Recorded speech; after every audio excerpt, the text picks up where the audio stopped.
我出生在湖南，然后因为特别怕冷，然后从小到大，特殊的皮肤体质遗传了我的母亲，所以小时候我很自卑，因为冬天会脱皮，到走路的时候，我整个童年的印象就是我走路腿会开裂，会流血口子。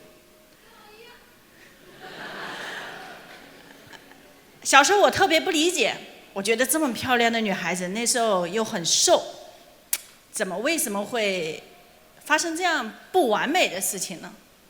今天我很感谢上苍，感谢老天，感谢宇宙，也很感谢我的妈妈，因为我觉得皮肤给我带来的困扰、自卑，以及我觉得无法根治的伤害，原来是助我觉醒、放下、接纳、无条件爱自己的契机，一切都太完美了。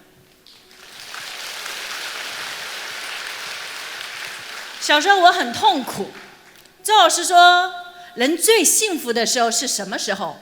是童年，因为你只要想到童年，你就会想起你无拘无束、活在当下的日子。我发现我的童年没有当下。我1岁多，亲生母亲过世，我是由我奶奶抚养长大。我那个时候感觉我活着唯一的理由，就是不能让我的奶奶白发人送黑发人。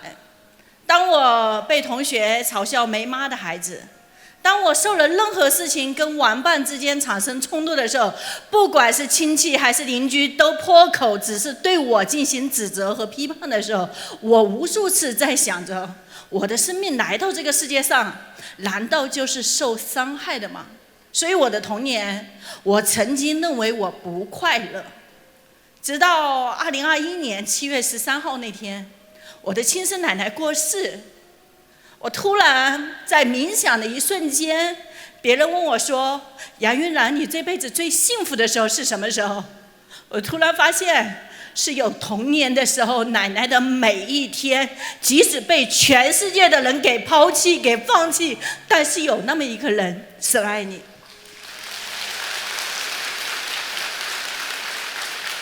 我16岁初中毕业出来社会，就一个原因，家里太穷了。在我11岁的时候，我开始跟着我的父亲和我的后妈一起生活，因为我们家多了一个新成员，就是我同父异母的亲妹妹。我需要像姐姐一样的开始有了新妈妈的身份，去照顾一个婴儿。我上学、做家务、抚养妹妹，整个过程，我相信这是农村的孩子最多的体验。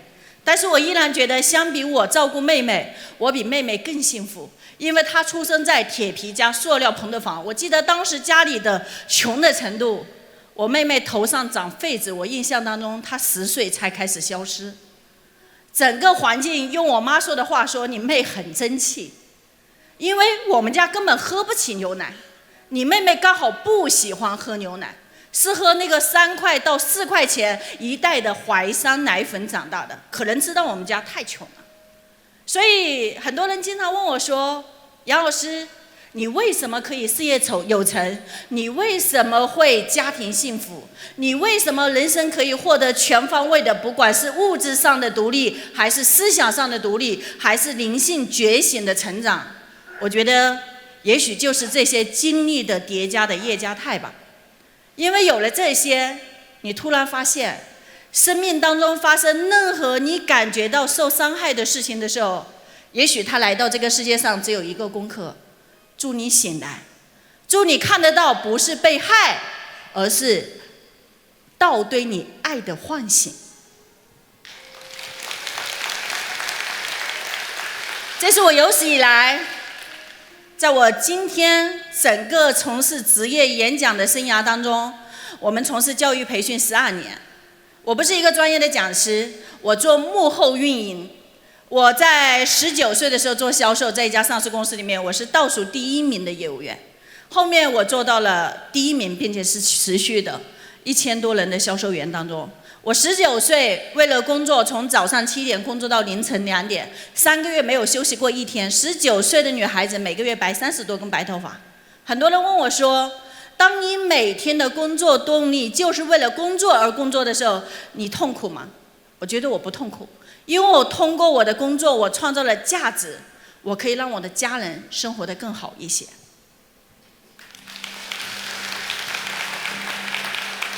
我20岁的时候遇到了我人生当中最大的转变，我开始谈恋爱了。虽然16岁的时候我也有一段即将启蒙，我觉得称之为荷尔蒙期，一个女生暗恋一个男生即将萌芽的恋爱，但是我觉得那个男生不够上进，所以还没有开始就已经被我自己给戒掉了。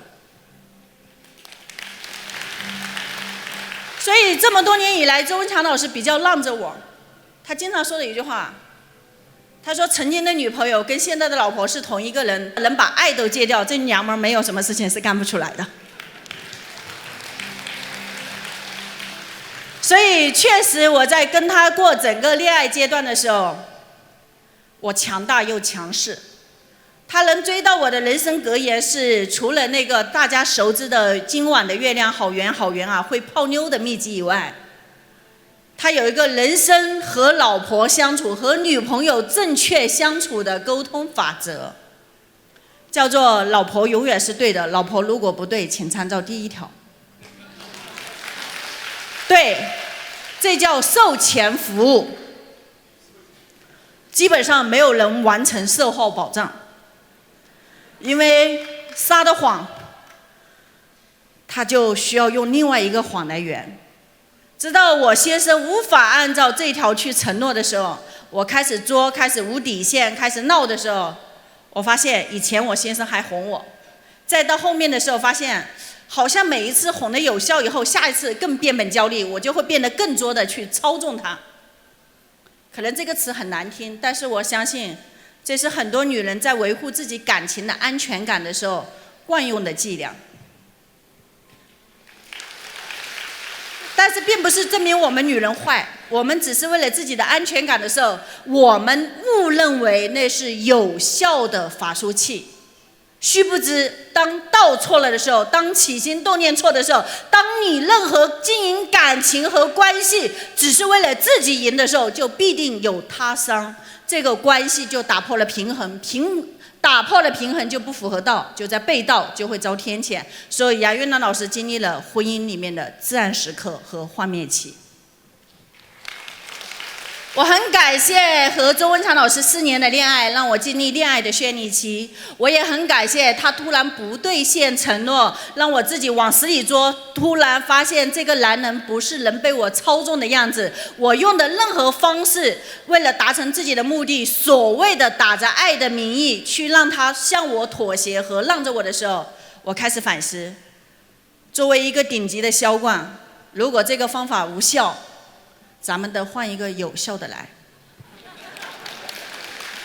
于是我又不太懂怎么办，我发现周文强老师说的是真的，人生最大的3个选择就是选对伴侣、选对圈子、选对教练，而人生3大选择里面，比选对伴侣更加本质的是选对教练。周文强老师之所以有今天，很多人说是因为找对了太太，我知道他也会这么说，但是我觉得这是一个好男人愿意把自己的荣誉让给太太一部分的谦虚之感，但是务必不要太当真，女人们。一个女人太当真，就很容易拿着这个威胁男人，你看吧，又没有我，你是个啥？对，你虽然不说，如果你心里但凡起了这个念，这个男人就想着，我要给你证明看，离了你我照样玩得转。所以很多女人曾经把穷小子捧成以后，后面又被抛弃的糟糠之妻，是因为你内在没有发自内心的对于一个穷小子抚成大成以后，你是从他小的时候到长成参天大树，都一直给予他崇拜之光和养料。我见过很多数的女人不幸福，有2种，一种是不经济独立、依附型、牺牲式型以及讨好型，或者是抱怨指责型。来，以前做过这种的请挥手。从今天开始，从当下开始，给自己下一个决定，咱真改好还是不好？是真改，听到了吗？不是口头承诺，不是当骗子，能听懂的请挥手。我觉得你们能量太高了，我本以为我都很担忧，我来到这里的时候我会很冷，结果我发现我就让他们把我舞台上的空调给关掉了，因为我跟他们说我不能吹风，结果没想到你们的能量这么高，我好热。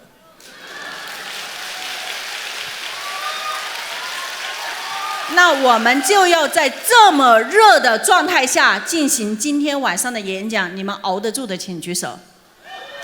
我还戴了一个羊毛绒的帽子，穿了一套羊毛绒的衣服和裤子，一想想我都能熬得住，你们能坚持吧？其实有时候道给你的真的是最好的。我送给大家一句话，这句话希望借由杨玉然老师亲身的故事来唤醒你。道通过各种方式来找你，唤醒你。如果你今天贫穷、破产、经历背叛，以及你的婚姻不幸福、亲子关系有困扰，不管你遇到了哪方面的困惑，其实只有一个终极理由，道在找你，他在提醒你醒来。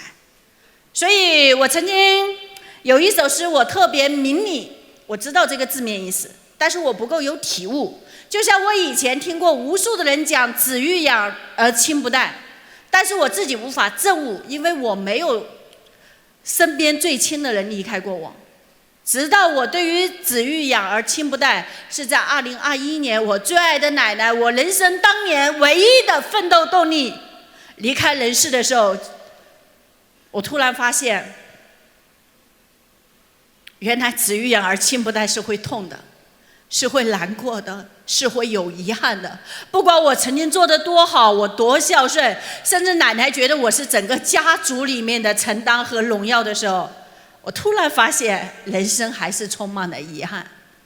所以想告诉大家一句话，我们和父母的关系就是我们和财富和婚姻的关系，而我们和父母的关系是投影，我们和自己的关系才是投影源，而我们和自己的关系其实是我们自己和我们自己的外在、内在小孩，以及我们灵魂深处的那个高我的关系。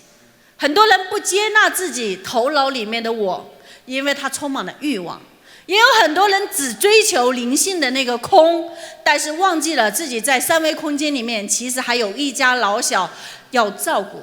我觉得这些东西都是畸形的，就如同我听一个老师讲健康，他告诉我说，健康是包含生理的健康，身体上的健康，也包含情绪关系上的健康，这叫精神上的健康，还包含我们灵魂的健康、灵性的健康，这才叫做身心灵健康，方为健康合一。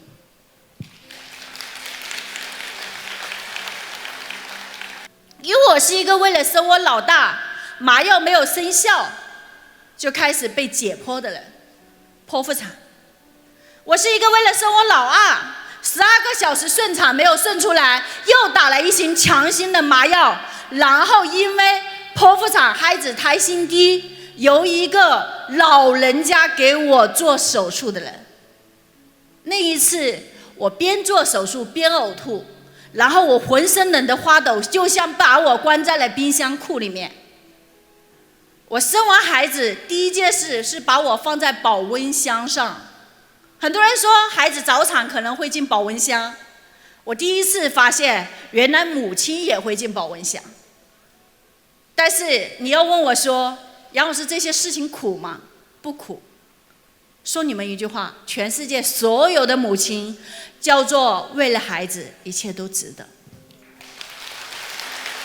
因为孩子是我们爱的延续，是因为孩子的妈妈她的心性从以前只是黑白分明、爱憎分明，已经开始去接收到成长的觉醒，从巨婴开始走向心理成熟，从抱怨、指责、哭泣开始变会真正任何事情背后都要承担，学会借势修人，借假修真，不谈过去，不惧将来，活在当下。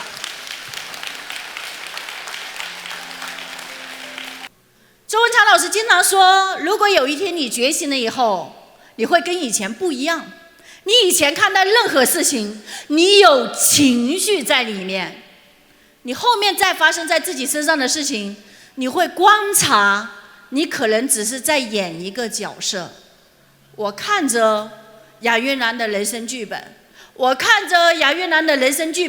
他经历了南极游学的旅程，他的境界和他的悟道。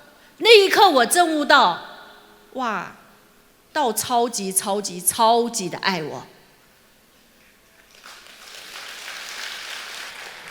我永远相信道给我最大的安排。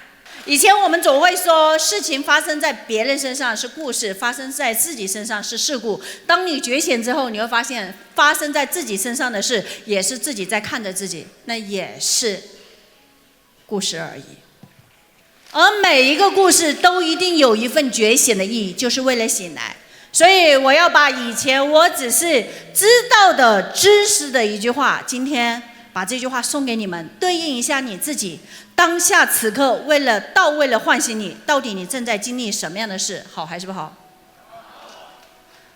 如果爱不能唤醒你，就用痛苦来唤醒你；如果痛苦还不能唤醒你，就用更大的痛苦来唤醒你；如果更大的痛苦还不能唤醒你，就用生死来唤醒你，就用生命来唤醒你。如果生命还不能唤醒你，就让你失去生命来唤醒你。如果失去生命也不是你恐惧的和害怕的，那就让你失去你最爱的人的生命来唤醒你。所以我用我最爱人的生命的失去唤醒我，我回家了。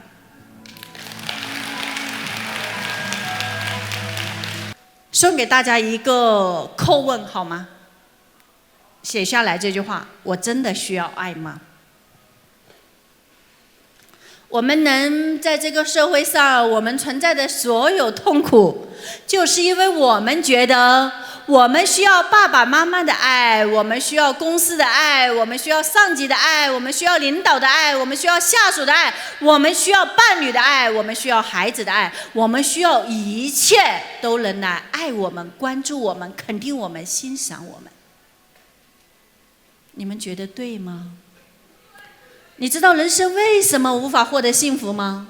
你知道为什么那么多人教了你如何让别人更喜欢你，但是你依然不够完全的活出二元对立之外的绝对幸福吗？而是活在相对幸福的痛苦里。想不想知道真相？说你们一句话：错误的方向无法到达正确的目的地。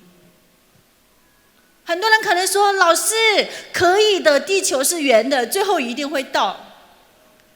你穷的要死，你还走路，地球是圆的，走到累生累世累月啊！能听懂的请举手。所以人生里面道法术期唯一不可，我要送给大家的第一句话写下来，叫选择大于努力。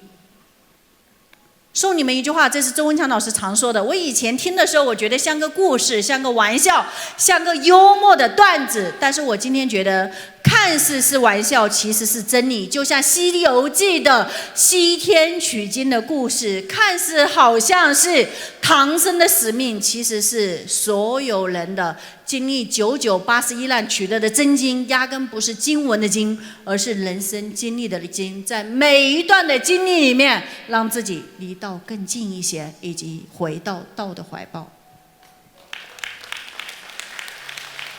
所以我发现，那什么是正确的呢？你们想知道什么是正确的吗？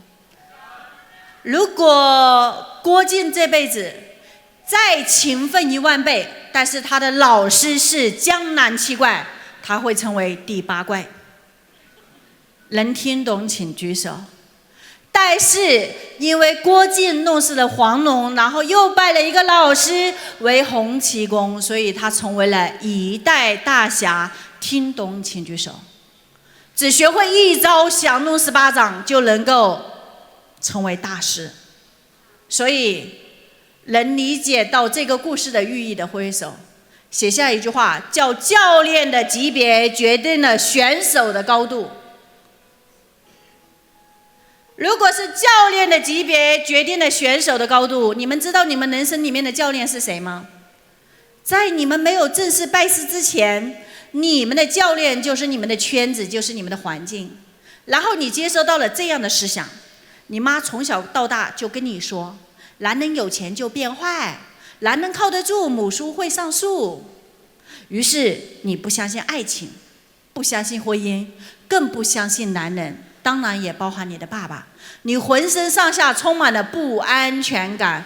那我问大家一句话，如果你相信了这样的信念，不管是你妈给你的，还是你身边的环境给你的，还是你看到的那个磁场所带来的，以及这个社会上的比例是什么样子的，你相信了这些，你的人生会怎么样？送给大家一句话，我们不要相信有道理的话，从今天开始我们相信有用的话，好不好？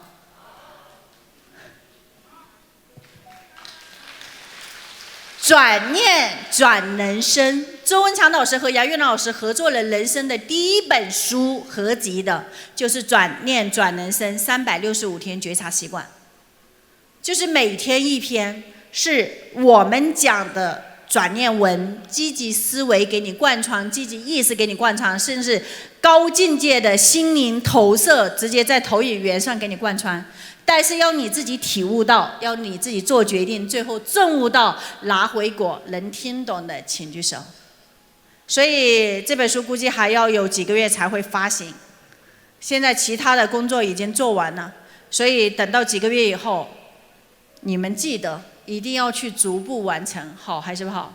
好，这是第一个。第二个，那我问大家一句话，刚刚说了，教练的级别决定了选手的高度，那选什么的教练比较好？有很多人一生都在选教练，但是不知道选什么的教练。我送给大家2条：人品要好，德行要高，能力要强，又要真有料。还有他不但是自己强，最重要的是他能通过他的唤醒，让你瞬间你也醒来。能听懂的请举手。这个世界上有很多学霸，但并不是每个学霸都能成为一个好的教练，教出更多学霸。能听懂的请举手。一个好的老师不是跟你讲他有多有爱，他多善良，他多孝顺，而是通过他的分享，你会发现他有的东西。周文强老师有一句格言，所有人写下来这句话，希望这句格言能够变成你人生里面以后践行的方向，因为它会让你能量 N 倍裂变。叫做我为这个社会付出了什么是小意思，我为这个社会激发了什么是大意思。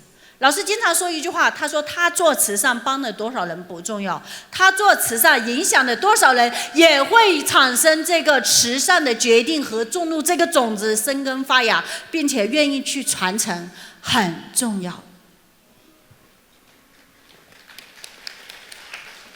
周文强老师说，他通过财商改变命运不重要，而是他通过财商改变命运，找到了他的使命，一转身他要帮助曾经的无数个周文强改变命运，这个使命很重要。所以道讲过这么一句话，神爱世人，为什么这个世界上还有穷人？神爱世人，为什么这个世界上还有不健康的人？神爱世人，为什么这个世界上还有不幸福的人？你们猜是为什么呀？他不可以让你们所有人都开心快乐以及幸福富有吗？造物主为什么要创造你没有呢？你猜猜看，想不想知道真相？神爱世人，为什么这个世界上还有穷人？是因为神把你创造出来做穷人的唯一目的是让你通过学习一转身成为富人，帮助成全像你一样的人。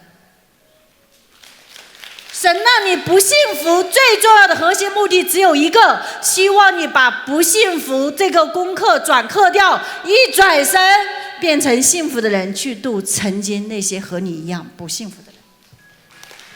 所以你们终于知道为什么周文强老师讲财道，杨玉兰老师讲幸福的关系，知道了吧？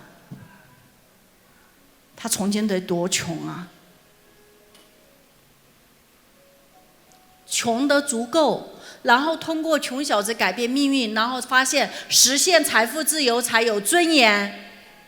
于是他当年10几岁的时候就立志，如果财商能帮助他改变命运，他将来将要帮助无数的人通过财商而改变命运。而这12年他一直在这么做，并且我相信接下来的20年、30年、40年、50年，乃至于100年、1万年、1亿年，他的这些东西当流传的更多的视频、音频以及文字的时候，我觉得即使有一天周文强不在了，周文强的那个使命和愿依然在工作。而杨玉兰老师也一样，我从来没有想过我会成为一个拿起话筒站在台上的老师。我总说一句话，站在台上讲课并不是我的热爱，我更喜欢站在幕后运营，我更喜欢不是成为那个发光体，而是能让更多人变成发光体。我很享受我孕育的每一个人都变成人才，变得青出于蓝而胜于蓝，甚至超越我的时候，那个无比的法喜是顶级的。所以我才知道为什么我人生可以成为一名导师，成为一名教练，因为我享受人才在我身上被诞生的那种变成比我更好的人的时候，我不是妒忌，不是排挤，而是喜悦感充满全身。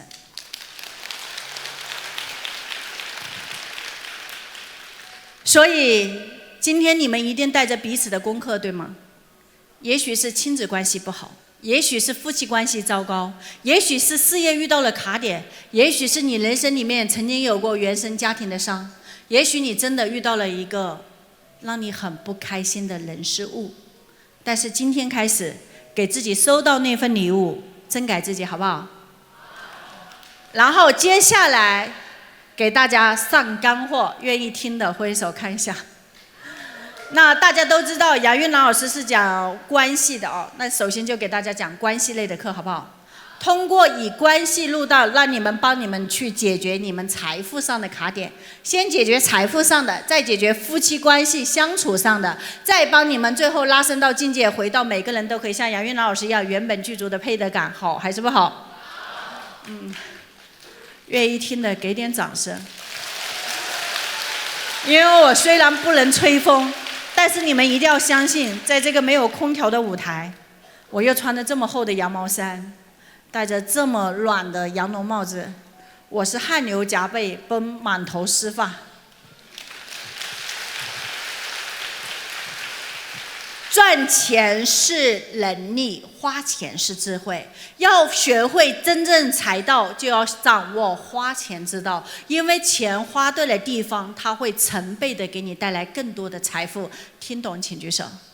那么在穷人和富人的6大区别，第一个就是赚钱方式的不同，第二个呢是花钱方式的不同，第三个呢是思维方式的不同，第四个呢是能量的不同，第五个呢是行动力的不同，第五个是起心动念的不同，第6个是行动力的不同。这个细节每一条甚至有多少种不一样，但是杨玉兰老师就把它6条里面，我觉得让我变得越来越富有，越来越有钱了，甚至我觉得我赚钱好像也有跟我能力差不多的人，但是我跟他们并驾齐驱的时候，我比他们财富多了更多倍的，我最擅长的那一个绝活给大家亮出来，好还是不好？女人如果败家只是吃喝玩乐，肯定是个败家娘们儿。如果女人花钱供养家族、做慈善、做公益，把钱发到对的地方，以及能够长福报的地方，这个女人就是旺夫女人。能听懂的请举手。那我接下来教每一个，不但是女人旺夫，男人也学会这种正确的发钱方式以后，让你们能够越花钱越有钱，好还是不好？来写下来一句话：花钱的10大福报资产。第一个，花钱给父母，因为父母是我们的在世佛。人经常说了这么一句话，就是佛在临山莫远求，就是如果父母在世啊，你不用非得去庙里拜佛，这是讲的一个因为父母就是你最大的在世佛，孝顺父母、供养父母比拜佛更有效，以及更有福报。能听懂请举手。这是一个第二个讲的佛在远，灵山莫远求。还有一个就是告诉你，你的高我、你的灵魂、你那个道一直就在你身上，你要学会带着觉知觉察，一切只在汝心头。能听懂请举手。就是杨老师的大白话的解释作用是很厉害的，就是如果非要让我天将降大任于斯人也，我能背5句。其实小时候语文可好，就是后面有一些东西还给老师了。你看万松，你为啥不提醒我往后看？刚刚才出来是吧？对，但是我不看，我也不知道刚刚出来了，你们也不提醒我，幸好我后脑勺一看，那就证明我后面有眼睛，你们信吗？你们有没有这样的感觉？你走着走着，感觉后面有人跟踪你，你看真有人，但是你眼睛明明在前面，你斜观也不可能往后看，那是什么看到了？是那个感应。所以刚刚你们说万松老师放出来，我就看到了。万松啊，合拍呀，在哪啊？来，空中击个掌给你，奥利给。我儿子说奥利给到底是啥意思？奥利给是加油的意思还是大便的意思？我说的是加油，万松老师你不能曲解啊。好，佛在灵山莫远求，灵山只在如心头。人人有座灵山塔，好向灵山塔前修。听懂挥手。这个回头让万松老师抄给你们吧，或者是发到群里，好不好？自己去消化。来，我继续讲我的课。万松，你下次就不用出来这个了，一出来显得我没文化，我解释都解释完了。好，继续。来，花钱第一条是给父母，记住了没有？那很多人呢，给父母就会有一种概念，我父母不要。你父母要不要是他的事，你给不给是你的事。你只要真的想尽办法，他要，他不可能不要。一定有一种方法抵达，只是你可能觉得我给了他不要，他不要，他可能不放心你，甚至他觉得你没用，甚至他也可能感受到你给的不是那么心甘情愿，或者他又有一些其他的顾虑。但是我告诉大家一句话，你只要给的多，娃娃说自己有，我跟你讲他一定会要的。甚至我父母以前也觉得不要，自己有你就管好自己就行了。我就告诉他们一句话，爸妈你们知道吗？孝敬你们我容易发财，你拿了我的钱以后我成倍成倍的赚。我就在想，我一个萧光还说服不了你们，还说服不了你们吗？能听懂请挥手。你只要确定了明确的方向，没有你到达不了的目的地，只要出发点是对的。能听懂请挥手。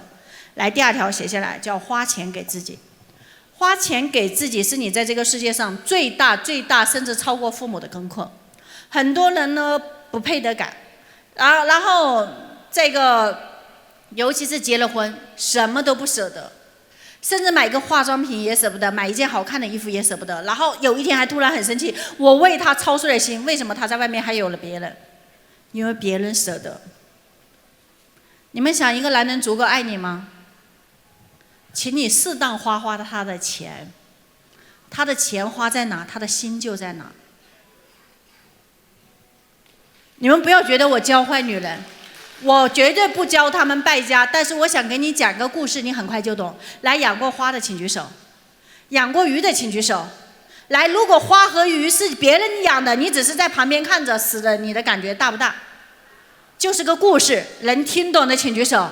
如果花和鱼甚至某个宠物是你最深爱的，天天陪伴的，以及细心呵护的，有一天哪怕不要说死了，就生了个病了，你都感同身受难受。能听懂的请举手。男人也一样。你知道男人不放弃一个女人是因为什么吗？你看男人给外面的人花了300万，给你娶你，你甚至还倒贴没花1万。到有一天要分别的时候，你会发现这个男人就是陈世美，踹你比谁踹得都快。你还说这个男人没有良心，是你不懂人性。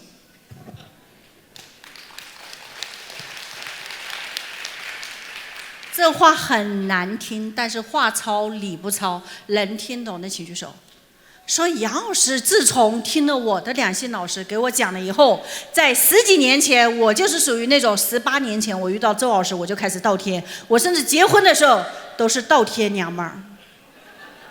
所以很多人你会发现杨老师讲了一个旺夫的女人，然后我是怎么倒贴的，怎么给我婆家买东西的，所有人就说一句话：老师我也像你一样的倒贴，但是到最后我鸡飞蛋打了，他还抛弃我了，他还在外面有了啥啥啥，并且我把他从穷小子变成企业老板以后，他一个秘书搞上了。哇，很多人给我留言，你们只知其一不知其二，我当年的倒贴都是拿回来了顶级丰厚的投资回报率的。如果我不拿回顶级的投资回报率，我只是一个付出的娘们儿，这个男人就算再感恩，他没有在我身上付出过沉没成本，我怎么能留住他的人和他的心呢？所以我经常会跟他说：亲爱的，你要出差了，我好想你哦，你好久没有给我买礼物了，我最喜欢你买的礼物了。很多人说杨老师你要的这么直接的吗？周老师那种摩羯男，你不要的直接，他听不懂。因为当年我跟他在一起4、5年，我一直倒贴，他也允许我倒贴，他只字不反对。他是一个你说啥你就做吧，他不会说我跟他倒贴的时候我不图他的钱，他也不会觉得我在他有钱了以后问他要礼物我又图他的钱。能听懂的请举手。把握好分寸就行。所以在我看来，就是问男人要点小礼物是一件很开心很滋养的事情，并且我特意会做一件事情，就是我老公送我礼物的时候，然后我跟老师从不同的地方来到这个深圳机场，再来到海南，然后见他的那一刻，你知道我做了一件什么事情？就他刚送给我的全套的生日礼物，这个红色的耳环、坠子，然后链子，还有手链，我告诉你，还送了我一个戒指，我给戴全套了，出现在他的面前，然后在他面前显摆。亲爱的，你看好不好看？好不好看？之所以这么好看，是因为你买的。然后顺便补一句，老公啊，你这次太大方了。我因为我老公以前送过淘宝货，你晓得吧？给我买了一件他穿不下的牛仔服，说送给我的生日礼物，我就哭了。我说我不要这样的生日礼物，因为你不能太敷衍我。很多人就会觉得，那他敷衍你。对，男人是需要被调教的，你们懂不懂？然后我就跟他哭了，我说明明是给你买的，你穿不下的，你当作是给我买的。我就哭，我就哇哇表演。其实我伤不伤心？我一点都不伤心，我就知道我通过这种方式跟手段，我能达到我的目的。你们有些女人愚蠢啊，一吵架就上纲上线，动不动要死要活的，以死相逼的，甚至自相残杀的。我在想着，妈呀，这些女人就蠢，就你们这样的人再去做销售，那公司都会被你们败光。你说你卖不出去产品也就算了，你还把自己给搞丢了，你回到宇宙源头了，关键你自杀的方式回到宇宙源头，亲爱的宝贝，你还怎么升维呀？我们来到这个世界上是为了体验人生，享受生命和生活，玩转这个游戏的，结果你被男人给玩了。周老师看到有一些男人被女人玩的时候，他说了一句经典台词，他说这个张作霖在教导他儿子张学良的时候说了这么一句经典台词：玩女人可以，小子你被女人玩了。然后我就把这句话作为一个专业的两性关系导师，为了让女性更有力量，我就说了一句话：玩男人可以，别被男人玩死了。我送给大家一句话，我以我自己的亲身经历告诉大家，我妈这个为情没有走出来自杀了，在我1岁多的时候，跟我爸就因为吵个架，当然可能也有他长期不愿意沟通的事情，委屈啊、憋屈啊，或者一些家族的事情，不管怎么样，最后他用这样的方式结束了自己的生命。我爸没几年就走了，听懂请举手。当我看到我爸这种绝种好男人都会在我妈死了以后找女人，我就整明白了一个道理：当我在婚姻关系的幻灭期最不想活的时候，甚至觉得死了算了的时候，让我的老公后悔的时候，我突然在想了，他不会后悔，因为我爸也没有后悔。所以我总结到了一个规律：你看，我们有很多离了婚的高质量女性单者，我极少见到高质量男性单者。女人有一个目标叫做宁缺毋滥，男人的目标是宁滥勿缺。本身就是属性不同的动物，女人以上半身作为思考，以自己的感受、情绪、爱与被爱整那些；男人就觉得下半身需要释放，不能憋出来病。所以多数男人不是在老婆死了之后再找，老婆死之前就有目标，你死了他刚好。姐妹儿，你们要有什么想不通的？杨老师是把男性这个物种给研究透了，希望你们想明白一点。你走了，娃是别人的，父母在那里伤心，结果你还要往生往世，因为自杀在那里无限的痛苦的轮回，值吗？值不值？但是我不是让你们不爱男人哦，有个男人是相当好的，你要用好他。女人最大的角色学财商，我告诉你，比男人更容易落地，你知道为什么吗？因为男人是事业型的动物，男人就是以靠征服事业来征服女人，男人是以事业为家，男人事业没有获得成就，这个男人一辈子都站不起来，没有尊严感。女人不一样，女人感觉我男人站起来了，我儿子站起来了，我就站起来了。杨老师是一个顶级经济独立、精神独立，然后自己个人能力也很强大的女性。但是我觉得，这种强大是为了匹配我先生，看到他被我滋养的无限强大，我是投资人的角色，他只是 CEO 的时候，他吭哧干，我还有被动收入的时候，我知道我在财道上。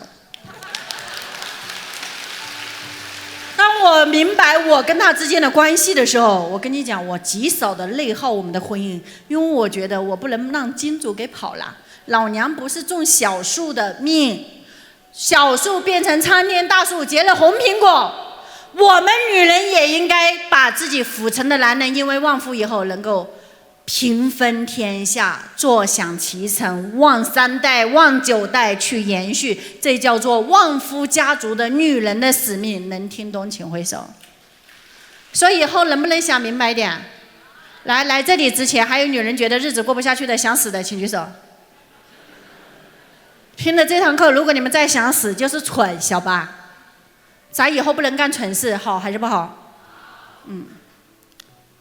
你看啊。很多人说一句话，男人死了，有些女人会守寡。你见过哪个女人死了，男人守一生的？所以在有些事情上，咱得有男人的豁达和潇洒，以及活在当下，不要沉迷于过去。能听懂请举手。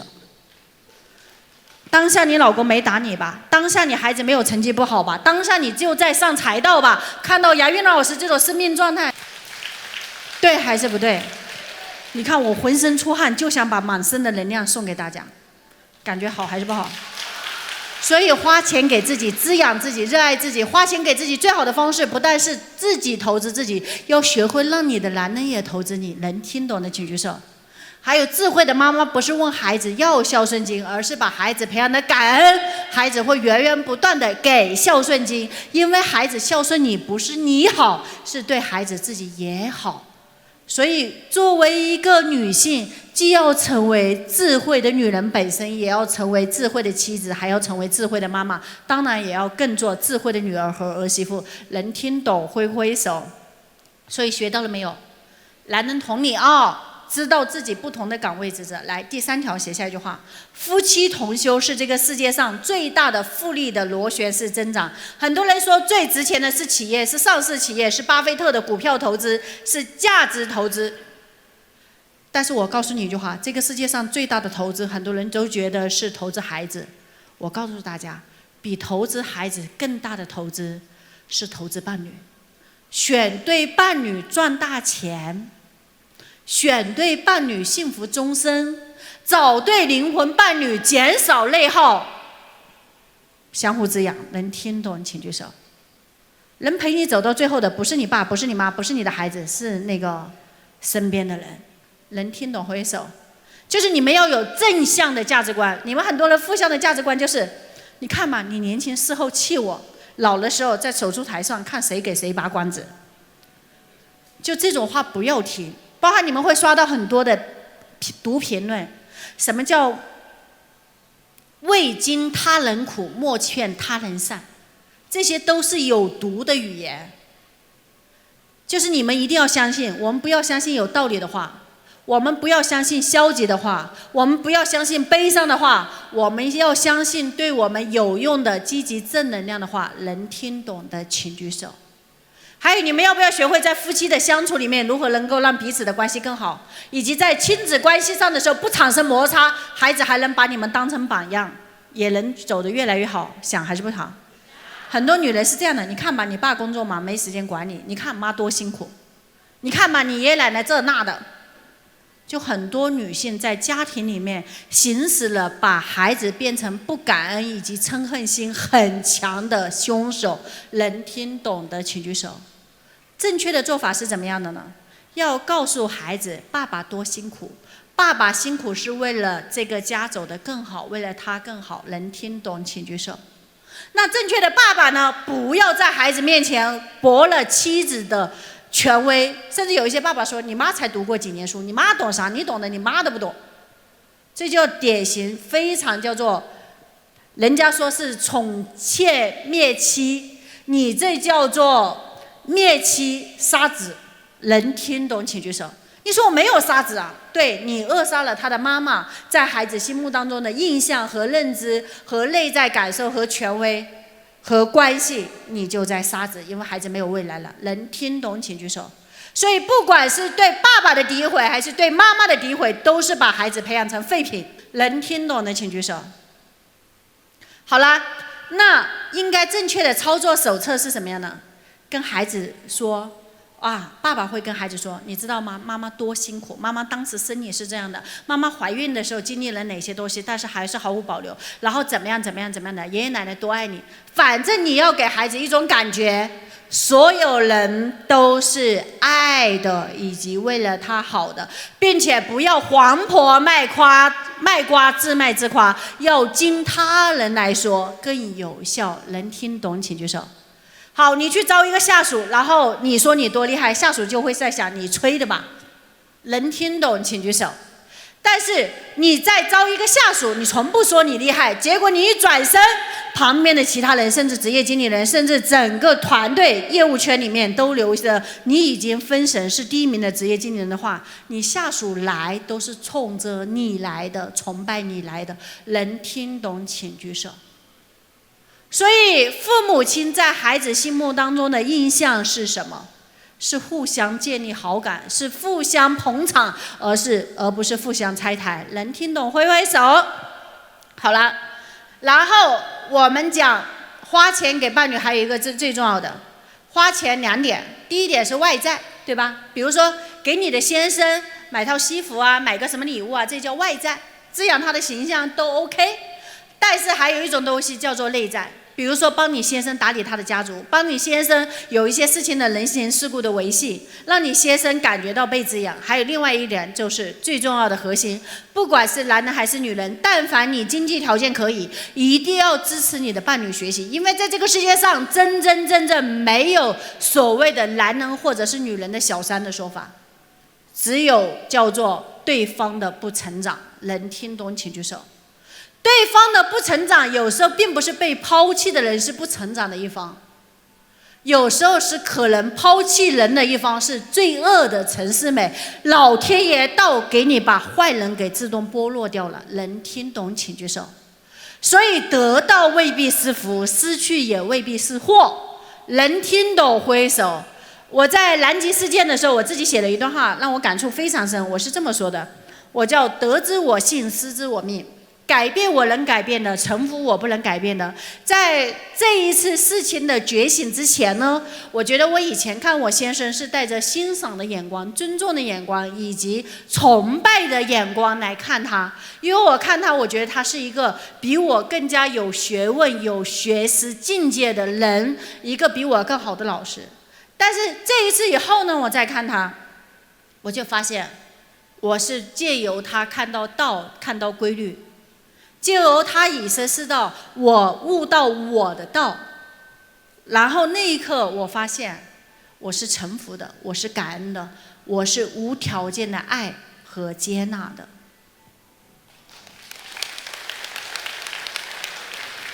来，第4条非常重要，写下来一句话：花钱给孩子。花钱给孩子是建立4观，第1观叫做价值观，第2观要带孩子去体验人生观，第3个叫走出去才有世界观，见了世界才有世界观，叫给孩子建立世界观。第4观就是今天的孩子已经跟我们那个时候物质极其匮乏，只在生存阶段战斗的孩子已经不一样了。我们还要让孩子看到宏大的宇宙观。以前我们可能觉得语文数学就够了，今天我们发现生物地理天文这些东西，甚至可能银河星球，这些都是孩子可以去看到的新世界。能听懂请挥手。如果你的孩子这4观非常好非常棒，然后再问大家一句话：在培养孩子的过程当中，素质教育和成绩教育哪个更重要？你们相不相信？我听一个老师讲的哦，我觉得我也很受益的，我分享给大家好不好？他说一个孩子素质教育很好，他的成绩教育一定也会好，因为他有内驱力。如果一个孩子素质教育好，但是成绩并不太好呢，他就是属于可以培养的。但是如果一个孩子没有素质教育，甚至很差，但是成绩教育非常好，是天才，他会成为毒品。那如果一个孩子素质教育也不好，成绩教育也不好，他就会成为废品。请问一下，你的孩子现在是什么品？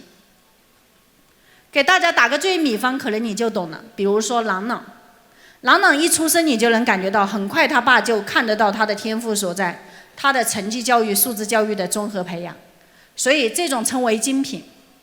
那你们觉得周文强老师和杨月兰老师是什么品？圣品，谢谢你们，爱你们。其实我们属于半成品。什么叫半成品呢？就是我们小时候接受到的其实是好的素质教育。这种素质教育并不来自于我们的父母给我们教了什么，而我们自己父母是什么样的人，叫身教大于言教。能听懂挥挥手。所以我们在父母的身上，我们感受到了他们很辛苦，我们要感恩，对还是不对？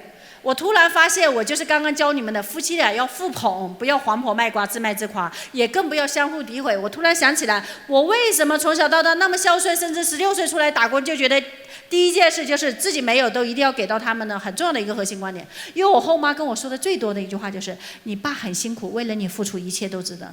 你奶奶养你这么大，这么一个老人家，对吧？你孝不孝顺我都没有关系，反正我也是后妈，但是你一定要孝顺他们。我当时在想，我不但要孝顺他们，我还要孝顺你。对，刚刚这个女孩说对了，你后妈好好，因为我这个灵魂很好，所以我会遇到好的后妈。那很多人说一句话，那杨老师你这个灵魂好好，你亲妈为什么会自杀？因为我这个灵魂很好，我亲妈想不通自杀了，她也没把我带走。送给大家一句话，我们要想对自己有用的积极的话，不要去想消极的后果。好不好不是真相，你怎么想它，什么就会成为你人生的真相，因为你的思想会变成你的现实。听懂的已经感受到你触摸了杨老师给你讲的什么是财，什么是道，什么是无财不养道的，请举手。我以前不懂的，我以前无财不养道，我怎么都不明白。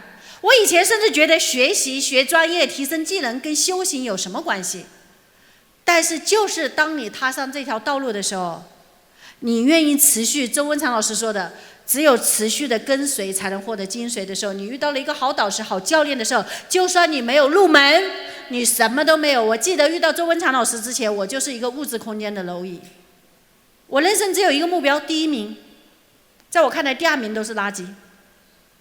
你想想我的背负多大的压力，我的内在潜意识就是我只能是第1，但是人生你能保证自己一辈子都是第1吗？不能，我也不能。所以当我并不知道我的人生未来在哪里的时候，我甚至觉得赚钱没有意义的时候，我甚至觉得我好像赚到钱孝顺父母，觉得对他们是一种感恩的时候，我已经找不到新的内驱力，人生应该往哪里走的时候，我是一个有福报的人。我在20岁的时候遇到了一个19岁的小伙子，他还主动追求了我，并且我第一次就告诉他我的皮肤不太一样，很粗糙，会脱皮，冬天的时候会流血口子。我先生看到的满是心疼，以及他跟我说的第一句话，就让我不但不觉得皮肤是我的自卑，还会成为我人生里面最大的天赋的恩赐。他说的，天生的就是健康的。天生的就是健康的，是因为这不是我能改变的。如果有什么事情，你的长相、你的身材、你的出生环境、你的背景、你的原生家庭，以及在你小时候不管你怎么努力都改变不了的境遇，甚至你受到过的伤害，我想说一句话，天生的就是健康的，就是为了让你回到道的怀抱醒来的。